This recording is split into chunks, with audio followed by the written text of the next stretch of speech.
అయిన సందర్భంలో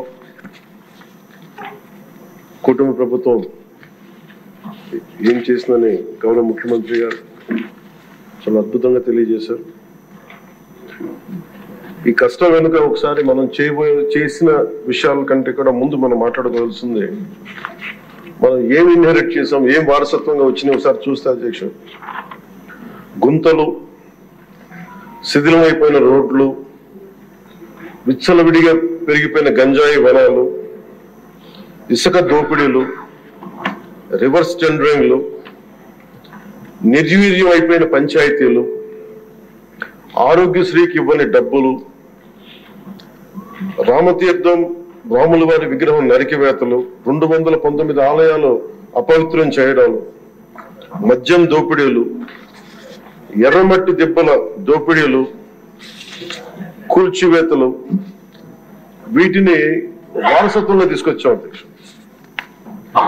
ఆ వారసత్వం మనకి సంక్రమించిన తర్వాత గత ఎన్నికల సమయంలో ఈ వరుస దోపిడీలు, వీరి అరాచకం చూసి ఏ విధంగా దీన్ని రాష్ట్రాన్ని తిరిగి గాడిలో పెట్టాలి అని ప్రతి ఒక్కరి ఆకాంక్ష అధ్యక్ష. ఆ సమయంలో 3 సార్లు ముఖ్యమంత్రిగా చేసి ఈ రోజున భారతదేశంలో తెలుగువారు, భారతీయులు ఎక్కడున్నా సరే దాంట్లో దాదాపు సగం వంతు తెలుగువారే ఉండటానికి ముఖ్య కారకులు. నాలెడ్జ్ ఎకానమీ అనేది ప్రాతిపదిక చేసుకుని దాన్ని దేశమంతా విస్తరించిన ఒక విజనరీ, అలాంటి అనుభవం గల ఒక పాలసీ మేకర్ ముఖ్యమంత్రి, ఆయన్ని కూడా ఇబ్బందులు పెట్టి ఆ రోజు జైల్లో పెట్టిన, ఆయన్ని ఎన్ని రకాలుగా పెట్టినా ఒకటే అనుకున్నాం, ఇలాంటి వారసత్వంగా వచ్చిన సమస్యలను మనం ఎలా అధిగమించగలం అని.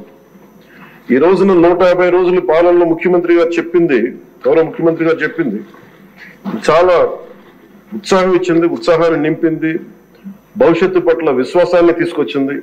సో మనస్ఫూర్తిగా వారికి నా ధన్యవాదాలు తెలియజేసుకున్నాను అధ్యక్ష. నాకు సంపూర్ణమైన విశ్వాసం ఉంది అధ్యక్ష. ఇది మొన్న మహారాష్ట్రకి వెళ్తే నేను ఆ మాట చెప్తున్నప్పుడు ప్రతిసారి మన రాష్ట్రం మీద చాలా బాధ అనిపించింది.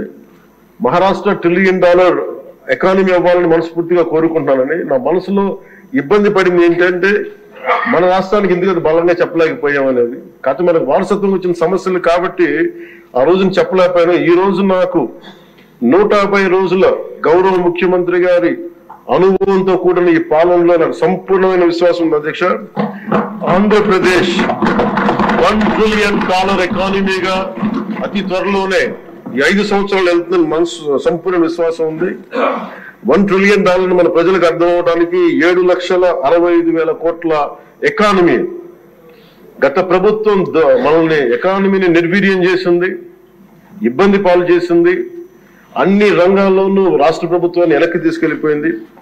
ఈ పరిస్థితుల్లో గౌరవ ముఖ్యమంత్రి గారి అనుభవం, మీ పారదర్శకత, మీ విజనరీ దృష్టి, ఇవన్నీ కూడా మాకు ఈ $1 ట్రిలియన్ ఎకానమీ వైపు పరిగెడుతున్నాయి అన్న దాంట్లో ఏమాత్రం సందేహం లేదు అధ్యక్ష. అలాగే మన గత ప్రభుత్వం చివరికి పాస్బుక్ల్లో కూడా గత ముఖ్యమంత్రి గారి ఫోటోలు పెట్టుకోవడం, అలాగే ఏ పథకాలకైనా సరే కేవలం వారిది పెట్టుకోవడం చాలా ఇబ్బంది కలిగజేసింది అధ్యక్ష. ముఖ్యంగా ముఖ్యమంత్రి గారు వచ్చి, గౌరవ ముఖ్యమంత్రి గారు వచ్చి ఎప్పుడు కూడా ఎవరికి కూడా గుర్తింపు లేనివి, ఆలోచించనివి కూడా వాళ్ళని ముందుకు తీసుకొచ్చి వాళ్ళకి ముఖ్యంగా నేను చెప్తుంది, మొన్న చాలాసార్లు కొన్ని సందర్భాల్లో ముఖ్యమంత్రి గారి దృష్టికి తీసుకెళ్తే ఎల్లాప్రగడ సుబ్బారావు గారి గురించి ఎవరికి తెలియదు అధ్యక్ష, చాలా తక్కువ మందికి తెలుసు. వారి పేరుని నేను ఒక మాట ప్రస్తావించగానే ఆయన దృష్టికి తీసుకురాగానే ఆయనకి పేరు పెట్టడం ఆయన దార్శనికతకి చాలా అర్థం పడుతుంది అధ్యక్ష. ఎందుకంటే ఎవరెవరి పేర్లు నిన్న కాక ముందు వచ్చిన వ్యక్తి పాస్బుక్లకి పేర్లు ఆయన ఫోటోలు వేసుకునే దాన్ని నిజంగా దేశం కోసం ప్రజల కోసం కాంట్రిబ్యూట్ చేసిన వ్యక్తికి అది గుర్తించడం అనేది మనస్ఫూర్తిగా ముఖ్యమంత్రి గారికి నా ధన్యవాదాలు తెలియజేసుకున్నాను అధ్యక్ష. అలాగే సభలో ఎంతమందికి తెలుసో తెలియదు కానీ పొట్టి శ్రీరాములు గారి నిజమైన బలిదానాన్ని డిసెంబర్లో ఆయన బలిదానం ఉంటుంది. ఆయన చనిపోయారు మన కోసం. ఈరోజు దాన్ని రాష్ట్ర ప్రభుత్వం అధికార దినంగా దాన్ని జరుపుకోవాలని చెప్పి ముఖ్యమంత్రి గారు మా దృష్టికి తీసుకొచ్చారు. దానికి కూడా వారికి సంపూర్ణ కృతజ్ఞతలు తెలియజేస్తున్నాను. ఈ రాష్ట్రం ఎవరి బలిదానం మీద అయితే ఆధారపడి ఉందో, ఎవరి బలిదానం మీద ఈ రాష్ట్రం వచ్చిందో, అనేక లింగ్విస్టిక్ స్టేట్స్ ఎవర బలిదానం మీద ఆధారపడి వచ్చిందో ఆ వ్యక్తిని రాష్ట్రం నిజంగా గుర్తించుకోలేదు. మొట్టమొదటిసారిగా దాన్ని గౌరవ ముఖ్యమంత్రి గారు దాన్ని ముందుకు తీసుకొచ్చి గుర్తించే పరిస్థితిని తీసుకురావడం మనస్ఫూర్తిగా వారికి నా అభినందనలు తెలియజేస్తున్నాను అధ్యక్ష. అలాగే కన్యకా పరమేశ్వరి ఈ ఆవిడ బలిదినాన్ని కూడా అధికార దినోత్సవంగా జరుపుకోవటం నిజంగా వారికి మనస్ఫూర్తిగా నా ధన్యవాదాలు తెలియజేస్తున్నాను. గత కాలంలో ఫస్ట్ కి సార్ నేను ఒక ప్రభుత్వ ఉద్యోగి కొడుకున్న అధ్యక్ష. మొదటి మాకు ఏదైనా సరే నెల మొదటి రోజున ఉద్యోగాలు మనకి జీతాలు వస్తాయనేది మాకు చిన్నప్పటి నుంచి అలవాటు. అలాంటిది గత ప్రభుత్వ కాలంలో ఏనాడు 1వ తారీఖున జీతాలు పడలేదు, 1వ తారీఖున ఏవి పడలేదు. అలాంటిది 1వ తారీఖున ప్రభుత్వ ఉద్యోగులందరికీ టెన్షన్ గా ఆ జీతాలు పట్ల మనస్ఫూర్తిగా ముఖ్యమంత్రి గారికి అభినందనలు తెలియజేస్తాను. అలాగే 64 లక్షల మంది బెనిఫిషియరీస్ కి లబ్ధిదారులకి 4,000 చొప్పున వారికి 1000 రూపాయలు పెంచి మరి ఇవ్వడం మనస్ఫూర్తిగా వారికి నా అభినందనలు తెలియజేస్తాను. అది కూడా అందరూ వెళ్ళి వారి చేతికి అంటే దీనికి ఏ వ్యవస్థ అవసరం ఉన్న వ్యవస్థని సమర్థవంతంగా వాడుకొని ఇంటికి క్యాష్ చేరవేయటం మనస్ఫూర్తిగా వారికి నా అభినందనలు తెలియజేస్తున్నాను. అలాగే పంచాయత్ డిపార్ట్మెంట్ సంబంధించి 1452 కోట్లు మేము ఇప్పటికి ఖర్చు చేసాం అధ్యక్ష. అలాగే ఇండిపెండెన్స్ డే సెలబ్రేషన్స్ కూడా చాలా ఘనంగా జరుపుకున్నాం, డబ్బులు పెంచి అనేక సందర్భాల్లో తెలియజేశాను. 13,326 గ్రామ పంచాయతీలకి జాతీయ ఉపాధి హామీ పథకం కింద పల్లి పండుగ ద్వారా 4,500 కోట్లు నిధులు విడుదల చేశాం అధ్యక్ష. అలాగే గౌరవ ముఖ్యమంత్రి గారి ఈ నాయకత్వంలో ఈ ప్యాడీ డ్యూస్ రైతులకు కావాల్సింది 1,674 కోట్లు రిలీజ్ చేసి నిజంగా మీరు రైతాంగానికి మీరు ఎంత అండగా ఉంటారని మాటలతో కాదు చేతుల్లో చూపించారు అధ్యక్ష. వారికి మనస్ఫూర్తిగా నా ధన్యవాదాలు. అలాగే ప్రభుత్వానికి మన కేంద్ర ప్రభుత్వానికి ఎంత అండగా ఉంది మోడీ గారి ఆధ్వర్యంలో ఉన్న కేంద్ర ప్రభుత్వం అంటానికి అమరావతికి 15,000 కోట్ల రూపాయలు, పోలవరంకి 12,500 కోట్ల రూపాయలు, రైల్వే ప్రాజెక్ట్స్ దాదాపు 70,000 కోట్ల పైచిలకు, హైవేస్ అయితే దాదాపు ఇప్పటికే 55,000 కోట్ల రూపాయలు ఈరోజు మనకి ఇచ్చారు అధ్యక్ష. పనులు జరుగుతూ ఉన్నాయి.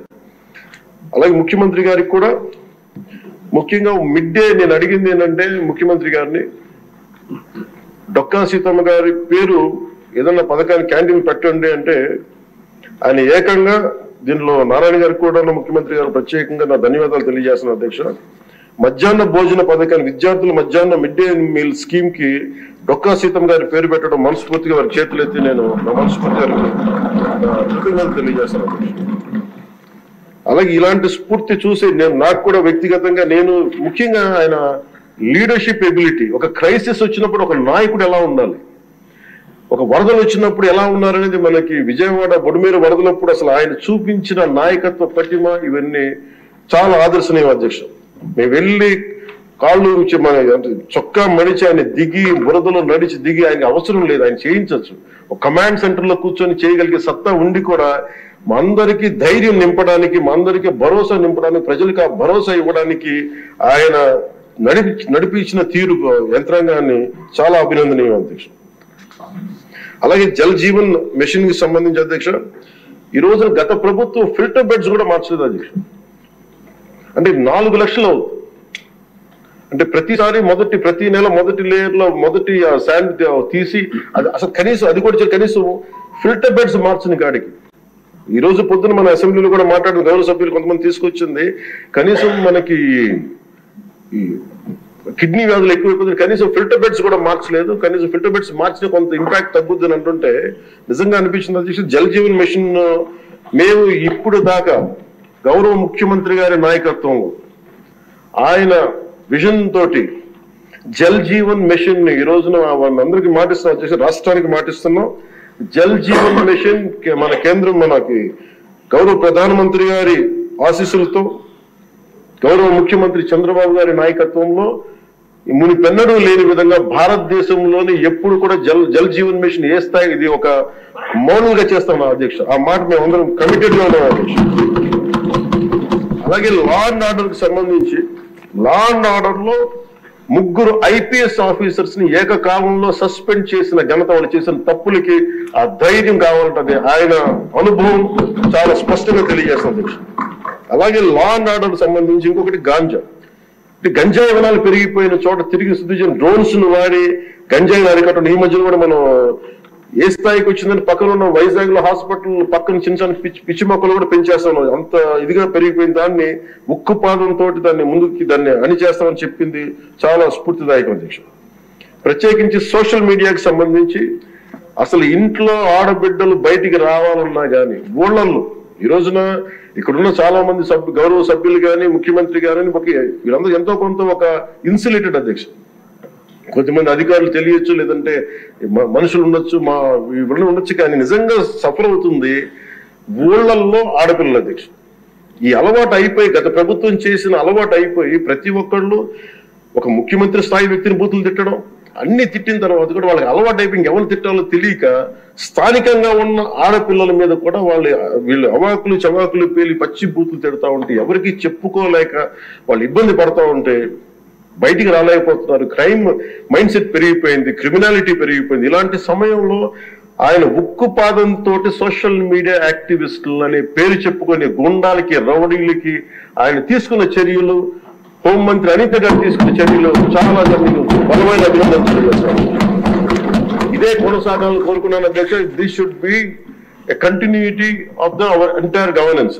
మన అడ్మినిస్ట్రేటివ్ లో ఒక భాగం అవ్వాలి అధ్యక్ష. మనస్ఫూర్తిగా వారికి నా ధన్యవాదాలు తెలియజేసుకుంటూ గౌరవ ముఖ్యమంత్రి గారికి నేను మాటిస్తున్నాను, గౌరవ సభ్యులందరూ కూడా ఇసుక దోపిడీలు కానీ లేదంటే మేము చేయాల్సిన పనులు ఎప్పటికప్పుడు మీరు మాకు ఆదేశాలు ఇవ్వండి సార్. మా ఆదేశాలు ఇవ్వాలని కోరుకున్నాను అధ్యక్ష.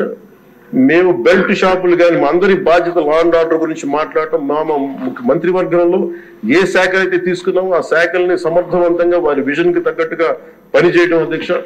ఇవన్నీ కూడా మేము ఆయన ఏ కళ అయితే కన్నారో ఆ కళ నెరవేర్చడానికి, పూర్తి చేయడానికి మేమందరం సంసిద్ధంగా ఉన్నామని తెలియజేసుకుంటూ, మీరు 5 సంవత్సరాలు కాదు గౌరవ ముఖ్యమంత్రి గారు తెలియజేసిన అధ్యక్ష, మీరు ఇంకొక దశాబ్దం కూడా ఈ రాష్ట్రానికి ముఖ్యమంత్రిగా